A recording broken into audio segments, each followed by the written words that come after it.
ಇಡೀ ಭಾರತ ದೇಶದ ತುಂಬ ಇವತ್ತಿನ ದಿವಸ ದೀಪಾವಳಿ ಹಬ್ಬವನ್ನ ಆಚರಣೆಯನ್ನು ಮಾಡ್ತಾರೆ. ದೀಪಾವಳಿ ಹಬ್ಬ ಅಂದ್ರೆ ಅದು ದೀಪಗಳ ಹಬ್ಬ.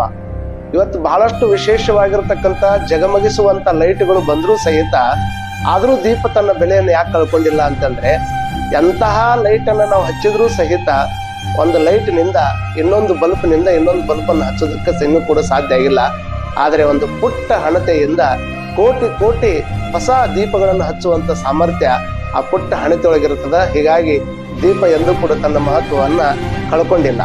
ಅಂತಹ ದೀಪಗಳನ್ನು ಹಚ್ಚುವುದರ ಮುಖಾಂತರವಾಗಿ ನಮ್ಮ ಮನಸ್ಸು, ನಮ್ಮ ಮನೆ, ಮತ್ತೊಬ್ಬರ ಜೀವನ ಬೆಳಕಾಗ್ಲಿ ಅಂತ ಕೇಳಿಕೊಳ್ಳುವಂತ ಅಪರೂಪದ ಹಬ್ಬ ಅದು ದೀಪಾವಳಿ ಹಬ್ಬ. ದೀಪ ಹಚ್ಕೊಳ್ಬೇಕಾದ್ರೆ ನೆನಪಿನಾಗಿಡ್ಕೋಬೇಕು, 100 ಮನಸ್ಸುಗಳನ್ನ ನೋಯಿಸಿ ಹಚ್ಚಿದರೆ ದೇವರ ಮುಂದೆ ದೀಪ ಅದು ತಡೆಯುವುದೇ ಮತ್ತೊಬ್ಬರು ನೊಂದ ಶಾಪ ಅನ್ನುವಂತ ಮಾತುಗಳನ್ನು ಕೇಳ್ತಾರೆ. ದೀಪವನ್ನ ಹಚ್ಚಿ ಮತ್ತೊಬ್ಬರಿಗೆ ಬೆಳಕಾಗೋಣ.